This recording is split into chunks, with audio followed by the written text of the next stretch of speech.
Hello, Lakeview family. Hope you are all doing well this week and enjoying the summer that is upon us. I think now mostly everybody's out of school. I know Addie graduated over a week ago. Stephen finished school and Melissa finished teaching last Friday, so they're on break. So I think all the schools in the area are out, and that's exciting. And so we're looking forward to another Sunday at being together. And this week we're going to continue our series on keeping up with Jesus, not the Joneses.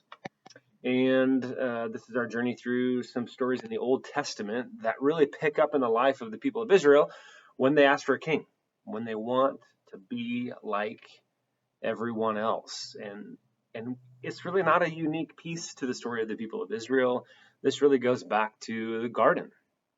This idea of comparison, this idea of wanting things that we can't have, this idea of wanting to be more than we are, and this continues through the human story, where we are essentially plagued with this competition of choosing God and other than God, and the appeal of the things of this world, the appeal to the appetites of the flesh, the fallen parts of us, with this continued desire for more, lusting after things of this earth, and the temptations that so easily entangle us, and the sin that just creeps at our door.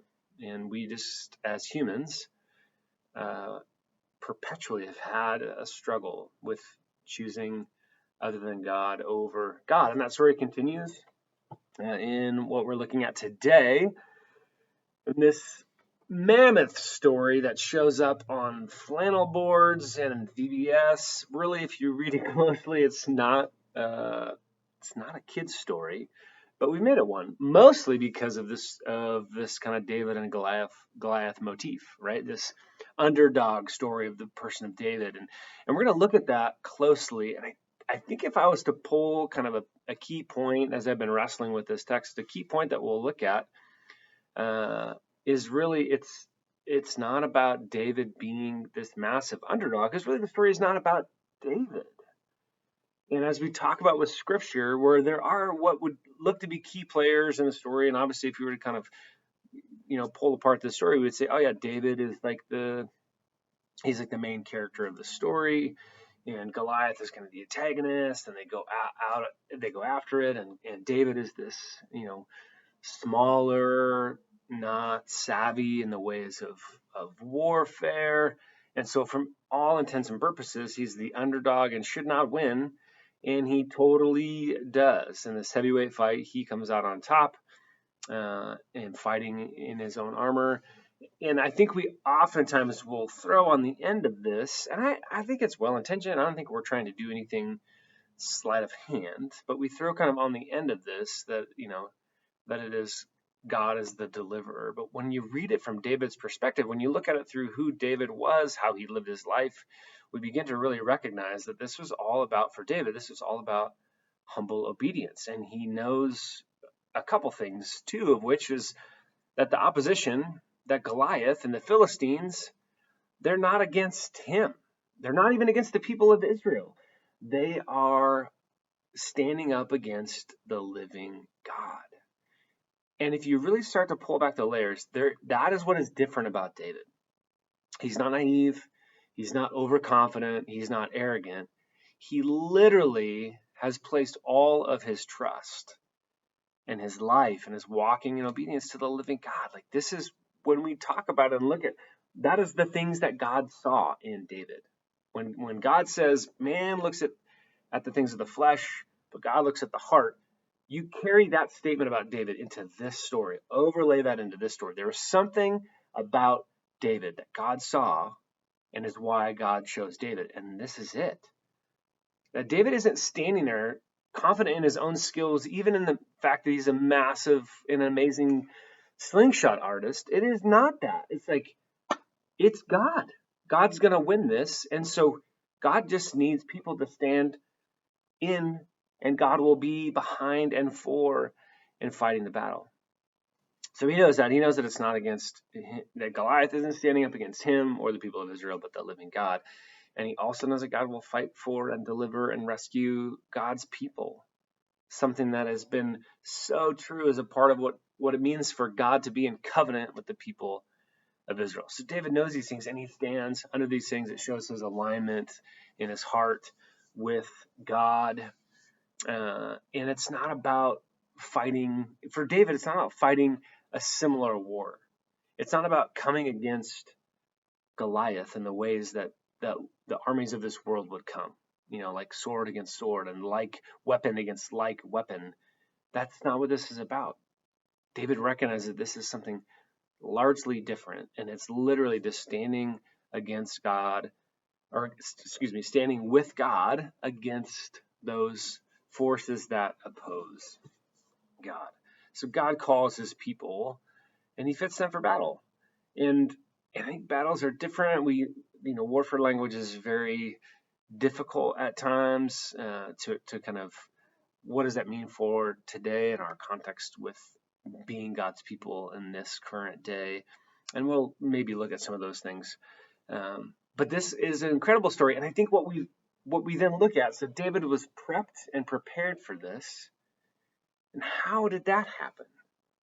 How is David ready for this? How did David form and shape himself into that obedient, will-aligned person that God saw his heart and said, that's the one. He's going to be my king, as God said.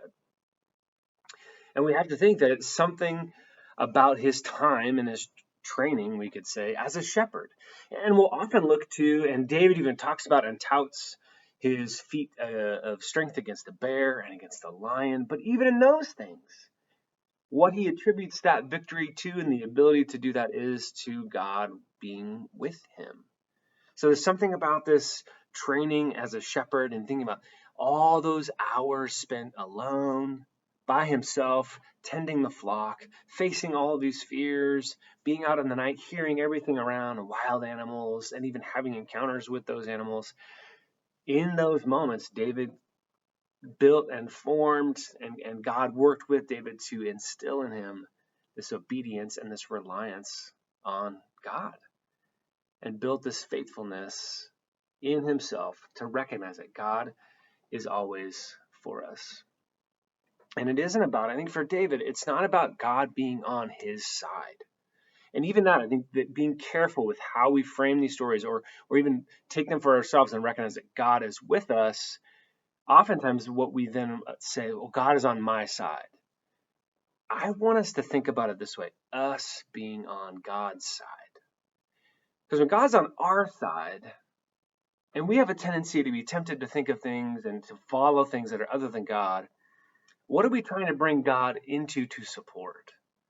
And what are we asking God to do for us that maybe is not aligned with the will of God or the character of God?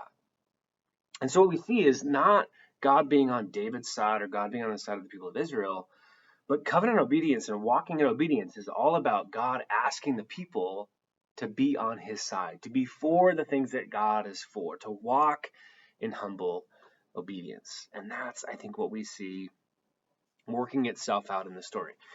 And then when we take all of those things, right, that David is standing there on God's side, recognizing that God goes before, that God is a covenant God is going to be with his people, that no one can come up against the living God.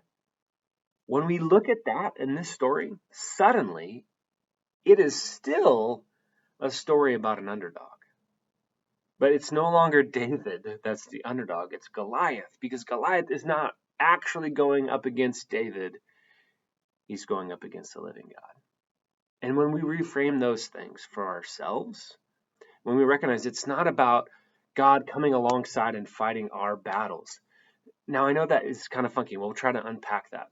But it's literally us coming alongside God, us aligning our life and our will and our purpose and walking in obedience with the ways of God.